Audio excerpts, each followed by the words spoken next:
So yes, today my topic is entitled The Soul of Humanity Evolves Through World Crisis. And my goal in this talk is to give you a flavor of how the esoteric philosophy views this incredible transition that humanity is going through.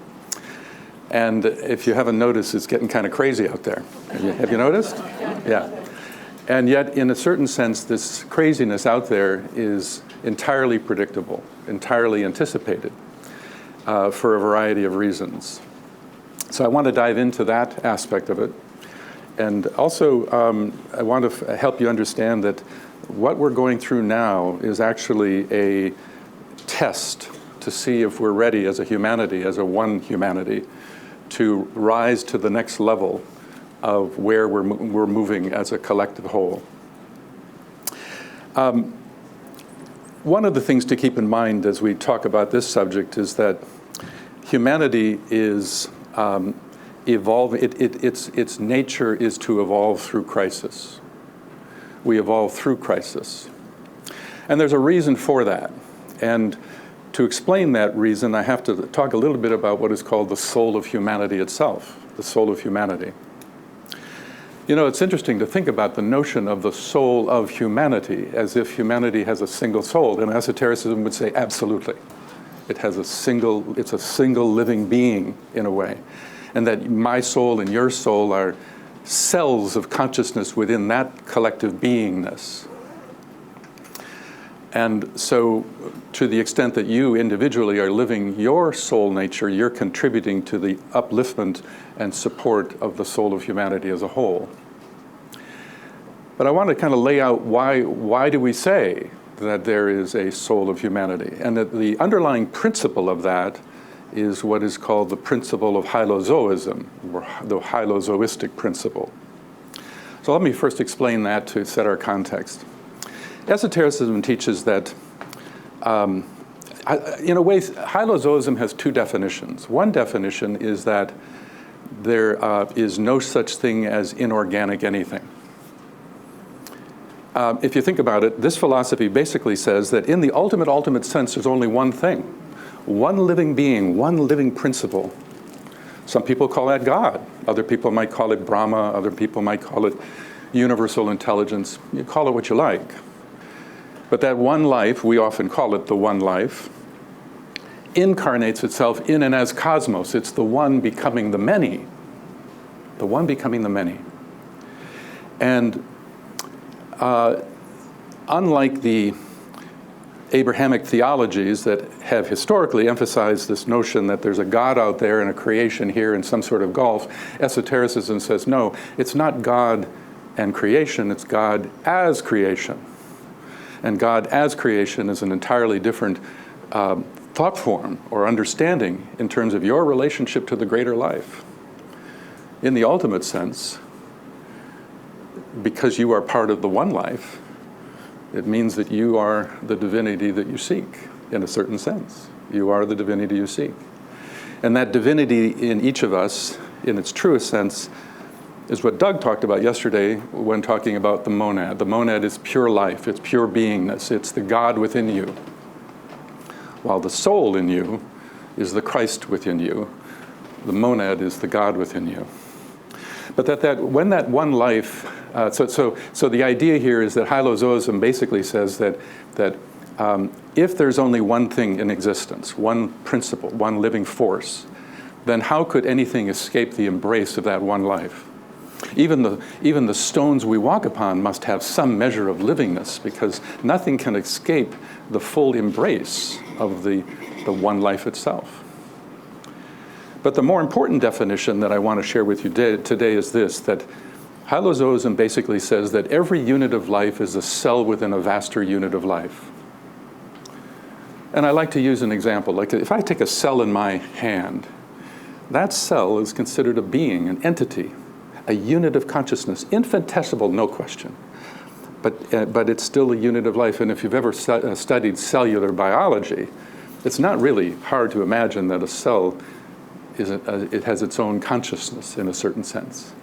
And yet it's a cell within the vastness of the human body itself. It's a cell within a larger being. In my case, it's me or you. And yet you and I are cells within a yet vaster entity. And that entity is called the soul of humanity. And that soul of humanity is constitutionally the same as you and I, in that it too has a personality it's trying to express through. And that personality that is the outer expression of humanity itself, the culture that we live in, the variables of personality life in a collective sense around the world. And by the way, the soul of humanity is a unit within a vaster entity, and that entity is called the planetary logos, the being that ensouls the whole planet. And that being, all the kingdoms of nature are layers of consciousness within its beingness, the planetary logos. And it is said that the human kingdom is the manifestation of the throat chakra of the planetary logos. Think about that for a minute. The sum total of all human consciousness is this vibration to that entity. Of course, that begs the question, what's the function of a throat chakra? Because to really get at that question is to get at the very reason for what the human kingdom's destiny is. And we know that the throat chakra has so much to do with being the creative outlet for the outlet for the creative ideations of consciousness, of soul. It says something about the destiny of humanity, to be the creative agency in support of the planetary logos as it evolves, as it matures and moves toward its ultimate liberation. But by the way, our planet is a unit within a vaster entity too, and that's called the solar logos, the entity that ensouls the whole solar system, and our planet is a chakra within it. And it goes further. It is said that our solar logos is a cell within a chakra within a vaster entity made up of 6 other star systems, 6 other solar logi, and in totality, that is, there's a name for that entity. It's called the one about whom naught may be said. But I think I'll try. But it's so you can skip a few levels. If you go up to the whole Milky Way galaxy, which is now, we understand, is composed of over 150 billion stars. That's 150 billion solar logi. That's a single entity. That's called a galactic logos. And now we know through the Webb telescope and so forth that there are millions and millions of galaxies.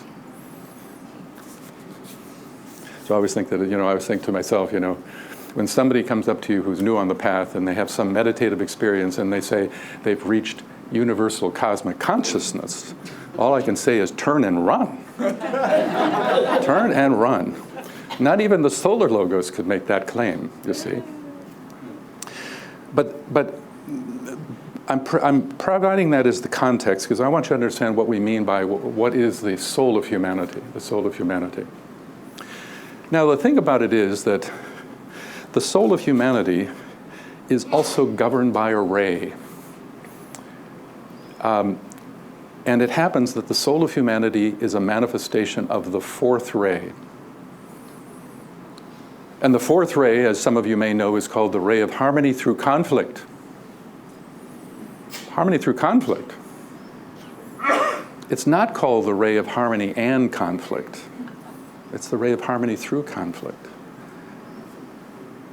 And the reason why the 4th ray governs it is because the human kingdom is the 4th kingdom. So there's a relationship between kingdom number and the ray that is the underpinning energy of that kingdom. And so crisis and conflict are part of the journey of what it means to evolve within the human domain. It's not true in the animal kingdom. There's a whole set of different rheological factors that are supporting evolution within that kingdom. Not true in the plant kingdom or even the mineral kingdom, but it is true in the human kingdom. And part of it is that because in the human kingdom is the first kingdom of nature where consciousness individualizes itself. We call that the phase of individualization. And where, for the first time, the monad has the instrument necessary to begin to introspect, and we become aware of awareness. And that, over countless incarnations within the human kingdom, that process of becoming aware of awareness is also what builds ego and ultimately builds personality. And so ego develops as a consequence of that introspective process and that individualizing quality of consciousness. And that individual sense of consciousness then contrasts itself with the outer world. And that stages the duality that can lead to crisis and conflict as well. But also it's when you're on the path, as all of you would be, and you've woken up to the soul. Now there's a different kind of duality that becomes the primary realization of one's life. It's the duality between my soul and personality. It's a recognition of a sense of higher promptings deep within, and then the day-to-day personality consciousness. And those two become challenged at times. Have you noticed? And so, think about it on the path. When you're on the path, sometimes you really feel like you're really aligned. You've had a deep meditation. You've had real deep alignment, and you feel like sometimes you feel like, gosh, I must be that close to enlightenment. And then later on, so for reasons you don't know, sometimes you plummet, and sometimes you wonder, am I back in the animal kingdom again? So we evolve like there's a push and pull between the dualities within ourselves, you see. We have those high moments, and then we get pulled down. Wouldn't it be nice if evolution was just like this? But it isn't. In the human kingdom, it's more like this. And that the principles that are applying to you and I, in terms of our battle between a higher and lower nature, are precisely the same principles that influence the consciousness of humanity as a whole. It's a wave pattern. And, individually, think about it. There's those times when you feel like you're really aligned and you maybe had some good meditations, but all of a sudden the lower self jumps in and says, not so fast, buddy. Not so fast. The lower self says, hey, I've been running the show for hundreds of lives. And now just because you hear this little faint voice, you think I'm going to let go of the reins? Forget it, says the personality, and a battle begins. A battle between your higher nature and your lower nature. A battle between love and desire. A battle between wisdom and knowledge. A battle between the future and the past. Conflict, crisis. It's built into the very fabric of evolution within this kingdom of nature. Not in any of the other kingdoms of nature. There's a whole, as I say, there's a whole different story there. So that crisis is being fueled today by two forces that are amplifying it as a function of transition to a new and dawning age. Those two forces are happening, there's two overlapping energies that are happening. First, there's the astrological forces. So, as you're all familiar with, the transition from the Piscean age to the Aquarian age, which people have different estimates of how long that transition is, but most people in my world anyway say that it's at least 150, maybe 200 years of overlap. And we're about at the middle of it, by the way, which says something about the intensity of the crisis now. But there's also a rheological transition too. We're moving from a 6th ray age to a 7th ray age, and it too is overlapping. Rheological cycles are not as even as they are with astrological cycles. An astrological cycle takes 2,160 years, but a rheological cycle varies. So it just happens that this particular time, they're both happening at the same time.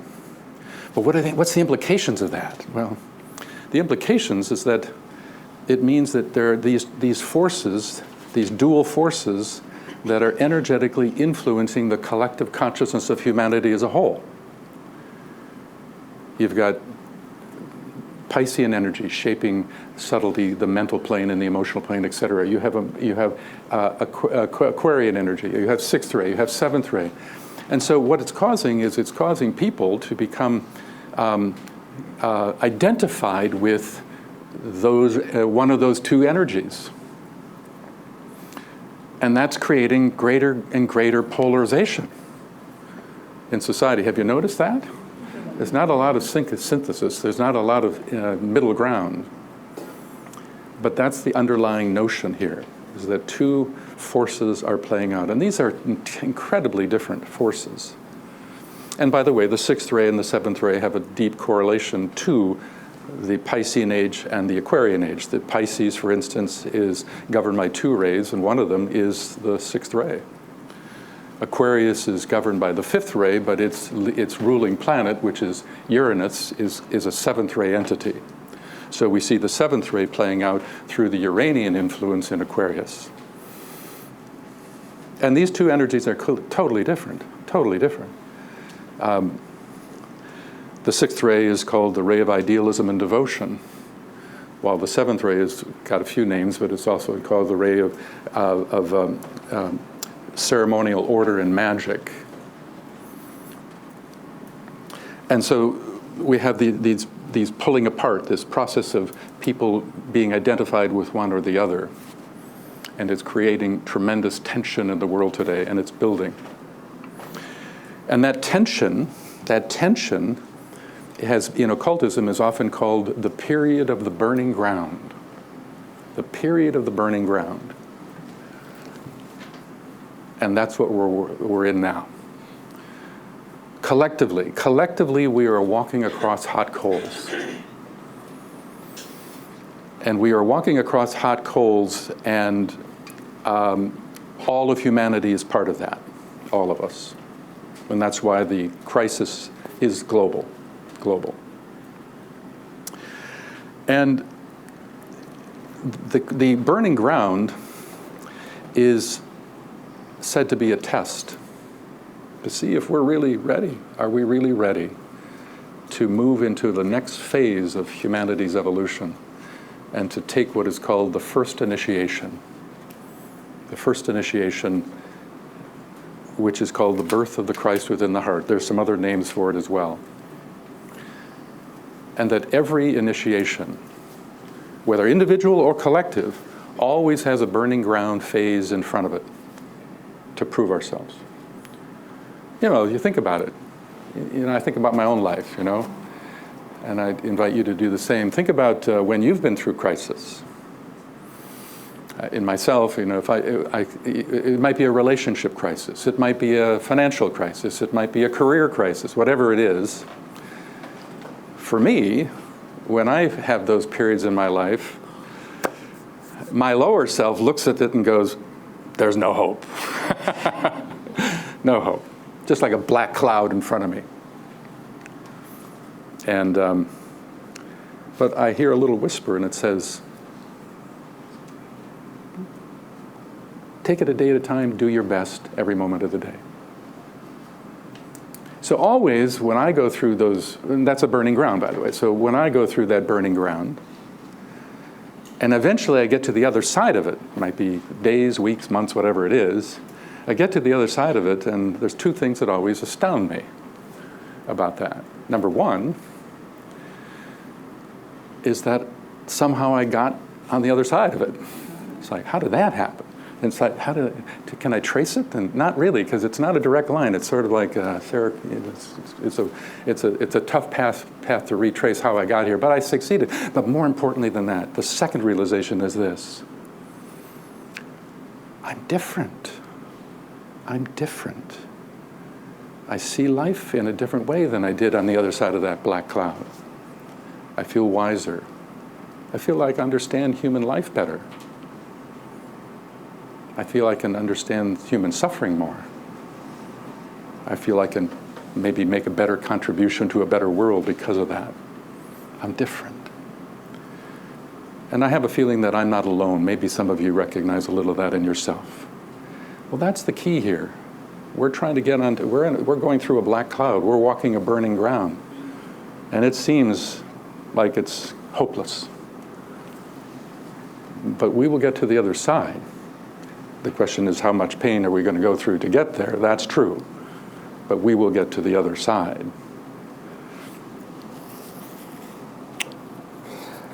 You know, it's so interesting when you think about this burning ground phase that we're going through. I kind of have a simple model of how I like to look at it. And to share with you that model, I want to dramatize it. Is that okay with you guys? A little drama? Okay. Let me do something here. I'm going to move this chair for a minute.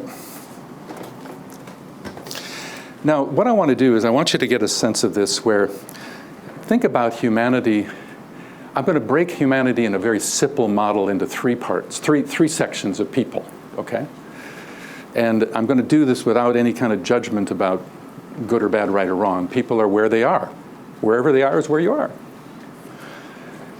So we're going to break down three groups of people. Now, I'm going to use this, let's say this section of this podium here is, or this stand is the burning ground. This is the burning ground right here. Now let us say that that direction is the future, and that direction is the past, okay? And all of humanity is walking across this burning ground, and there are three groups. Now there's a group up here who actually are on the path. They're actually often newly awakened, but are on the path in the sense that they have awoken to their causal bodies. They have awoken to their soul nature. They recognize a higher prompting. There's often a strong awakening quality of soulfulness and an often a kind of idealistic view as a result of that awakening. So what happens with those people is that they look out and they feel the pain of the coals on their feet, but they also sense just over the horizon, just beyond what we see right now, there's a promised land, there's a better world, there's a whole different possibility for humanity, and a sense of we got to go in that direction. And if we can get there, you'll find that there's dew-laden grass and it's cool to the feet. So that's one group. Now there's a group way back here, in the back. This group, these are the masses of people in the world who haven't yet had their own awakening. They haven't awoken to their own inner duality. They haven't come to the place in their long evolution where they recognize their higher prompting and their lower prompting. Essentially, they haven't recognized their own internal duality yet. That's not a judgment. That's just a place. That's just a step, one that we all would have taken and had to take, okay? But so they're walking across the hot coals. They don't sense the duality, and they haven't the intuitive recognition yet, therefore, to sense the dew-laden grass just over the horizon. But what they know for sure are three things. Number one, their feet are burning. No question. And that every step in this direction, it's getting hotter. And they also know something else. They know that back there, their feet were not burning. And they are doing a 180-degree turn, running back to the past. And that's what's leading to the rise of backward motion you see in religion, in government, in the business world in many ways, in all the institutions. It's a running back to the past.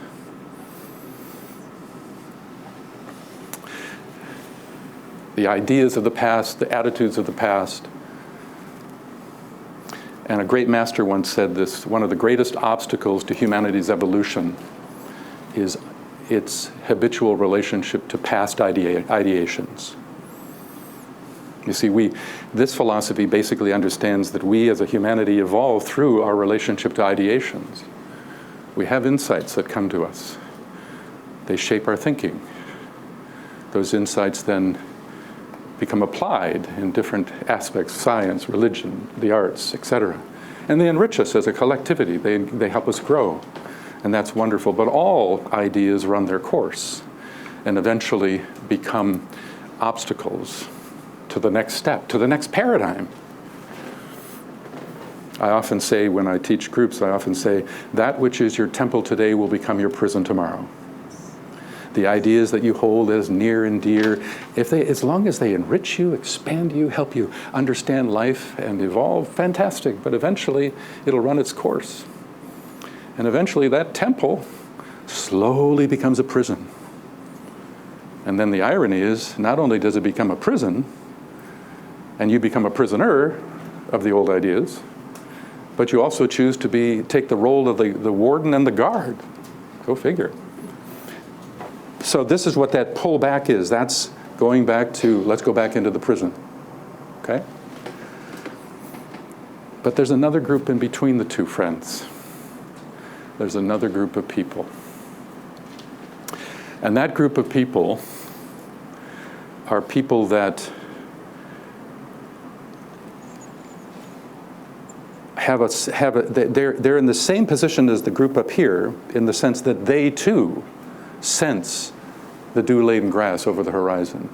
They too know that we must go this way. They too are fully awake to their soul and committing their lives to serving humanity through that vision. But the difference between this group up here and this group in the middle is that this group up here, they're saying, let's go this way, but they're seeing the back group running the other way, and they say, you're going the wrong way, forget you, we're going this way. That middle group says, wait a minute, we can't forget them. It's one humanity. No one can be left behind. We have to do this as a collective whole.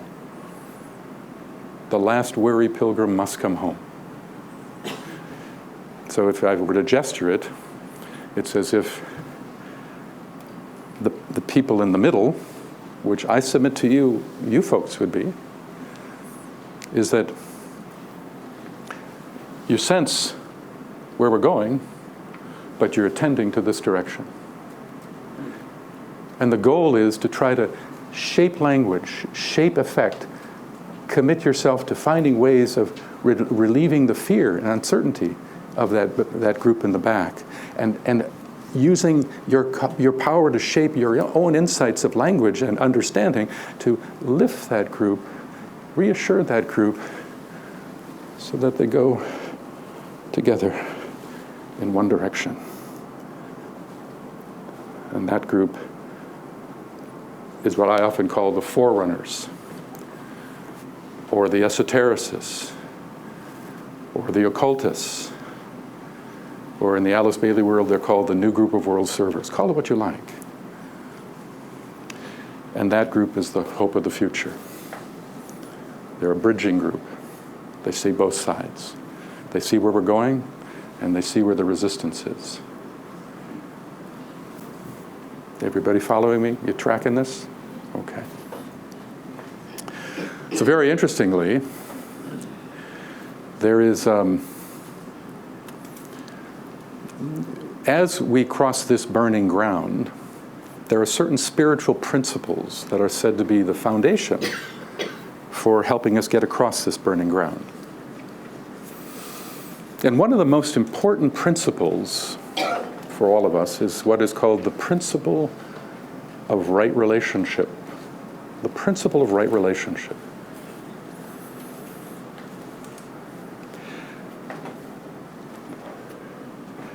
The principle of right relationship is that when you're awakening to the soul, you're starting to become related to this principle. For instance, what is the right relationship between nation and nation? What is the right relationship between men and women? What is the right relationship between religion and religion? What's the right relationship between humanity and money and resources? What's the right relationship between humanity and Mother Nature? What's the right relationship between a government and those it governs? There's countless manifestations of that question of right relationship. And when you wake up to your own soul, that principle is going to start to permeate within you, because the soul of humanity is bringing forth that principle through your causal body, my causal body, our causal bodies. Let me use an example. Let's use the environmental crisis. You know, many years ago, 50 years ago, no one was talking about protecting the environment, right? But more and more people are having their own awakenings, and they're recognizing that that the more you awaken to right relationship, the more you become aware of wrong relationship. The more you sense that higher part of you, the more you recognize where things are not right out here. So the burning ground, when it comes to the environmental issues, is getting hot. Getting hot. But that search for right relationship is also what's awakening a lot of people to do something about it. So out of the burning ground, which is so painful and so difficult to walk across, comes the antidote. The rise of the environmental movement. More and more people are waking up to the fact that this is wrong relationship. But 50 years ago, you didn't have that, you see? So the search for right relationship is fundamental to where we are as a humanity today. It is said that the sign of Libra is centrally important. Libra is one of the 2 or 3 additional signs of the zodiac that is energetically deeply supportive of the dawning Aquarian age. Libra is the sign most associated with relationship. But of course, in traditional astrology, they talk about it in terms of interpersonal relationship, which is important, but it's much bigger than that. It's that question of right relationship in all things, in all things. So as the Tibetan has told us in the Alice Bailey writings, that the Libra's influence will increase. And he said back, and it will become particularly strong as we enter into the 21st century. And here we are. Here we are. So as you can see, we live in interesting times. We live in interesting times. But each one of us, I submit to you here, as well as you online, that if this philosophy attracts you and you really feel called to it, you know that you're likely to be part of that group, that middle group. And that middle group, it is said that the masters look at that middle group and they don't see, let us say, 1 million souls in incarnation, because that group is growing, by the way. Eventually, people up on this side, they find themselves back here, eventually, okay? So the group is growing, but that group, in the master's eyes, is not seen as 1 million people today. It's seen as one entity, one being. And the masters give that entity another name. They call it the world disciple. The world disciple. And we're told that the future of humanity and our capacity to make that transition rests on the shoulders of the new group of world servers, the forerunners. And again, if you want to know who they are, I just have one thing to say. Ta-da! You are. If your heart is ablazed with Christ, if your mind is viewed as an asset in your work in the world rather than a liability, if you're filled with wisdom, you're part of that group. You're a component part of the world disciple.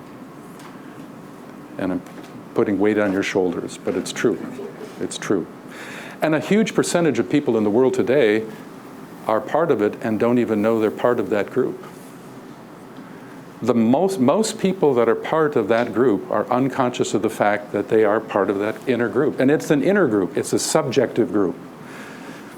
It is said that that group should never organize outwardly in terms of an organization. It's better to see it as a subjective organism rather than an organization, you see.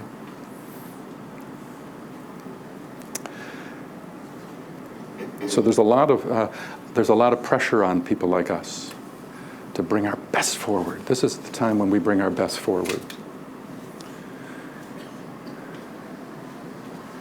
And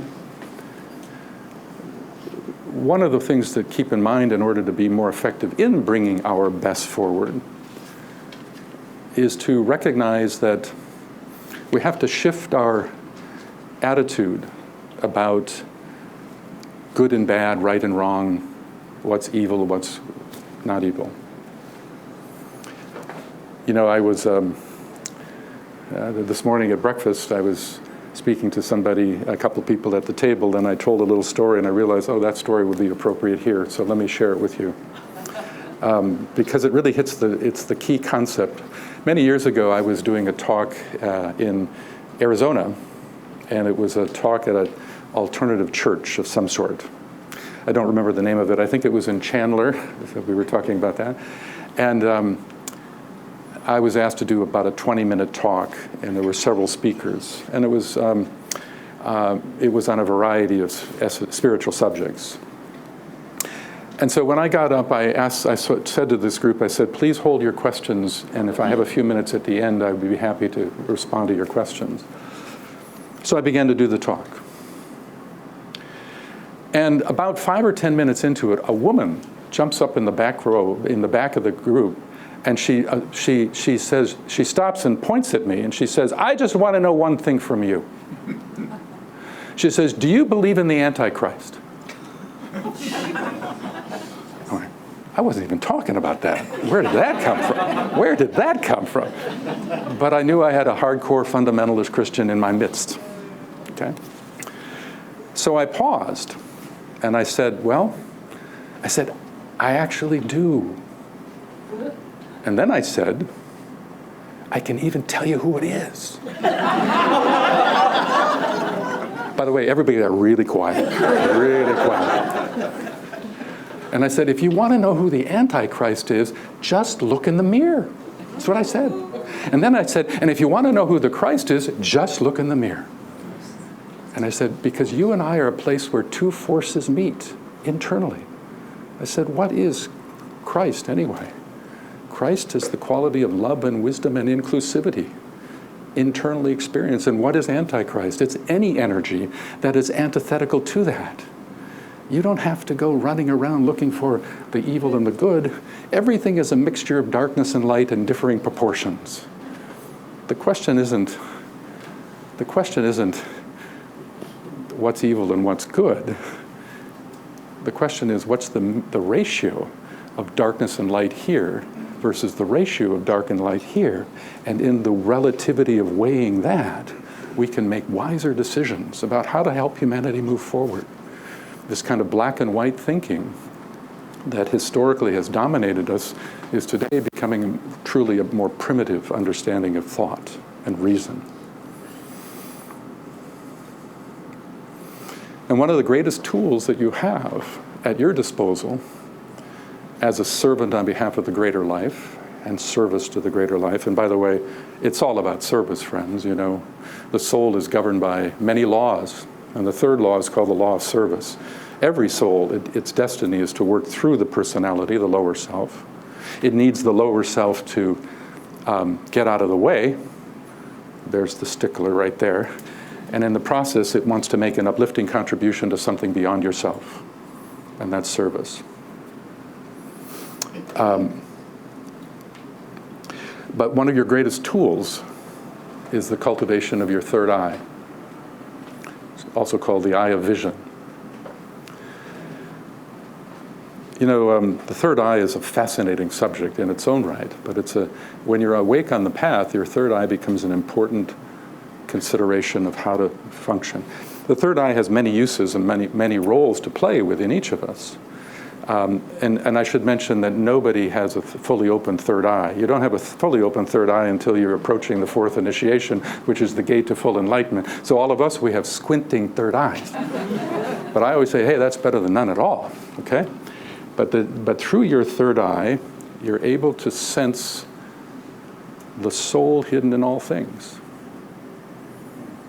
It's through your third eye that you begin to sense the actual duality in that which you are trying to serve. Whether it's in everything is dual, because everything is a living thing.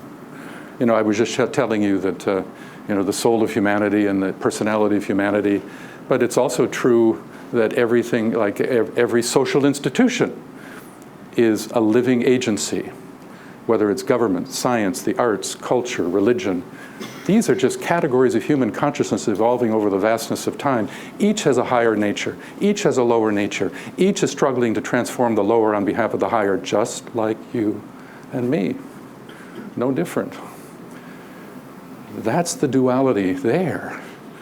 And when your third eye is functioning, you start to look at what is the personality energy of the thing I feel called to serve, and what is the soul energy of the thing I'm trying to serve. And where you're attracted to that will be largely based upon your rheological constitution yourself.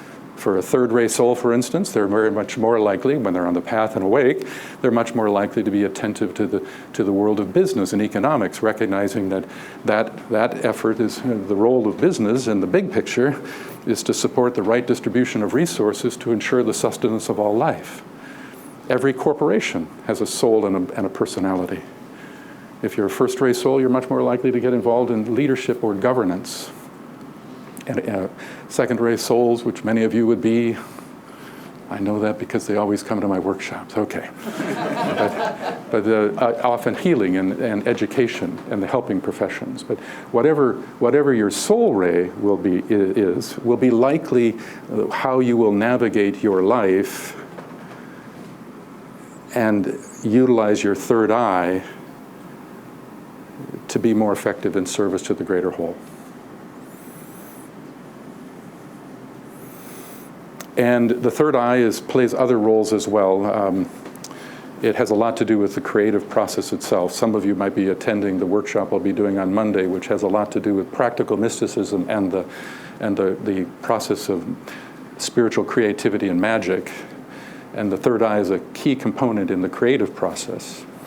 For instance, you've heard the famous saying, "Energy follows thought." Did you know that actually is a truncated sentence, and that's only the first half of the sentence, that somehow the second half got lost? Here's the whole sentence. Energy follows thought, and the eye directs the energy. Wow, what a thing to drop off.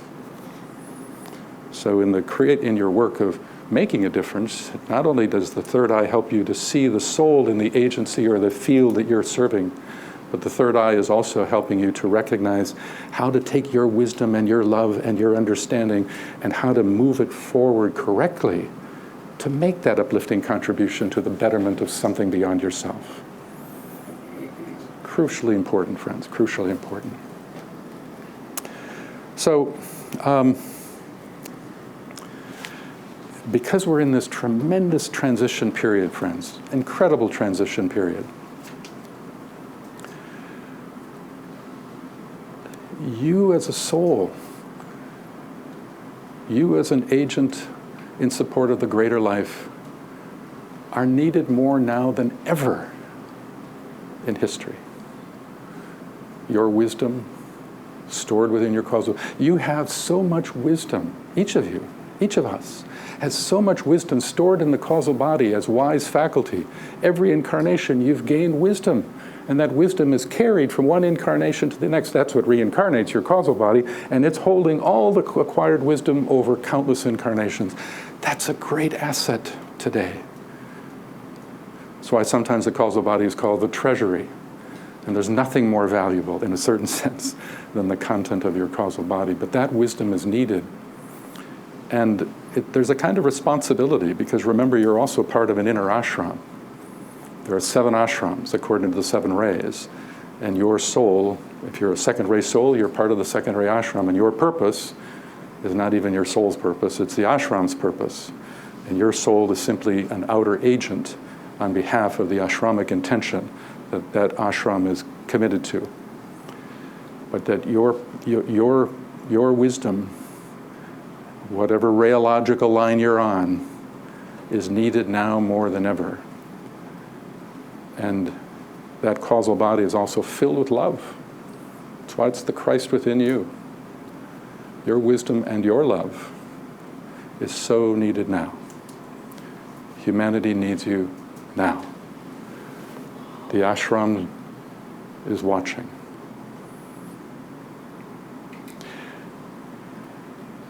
And I have no doubt that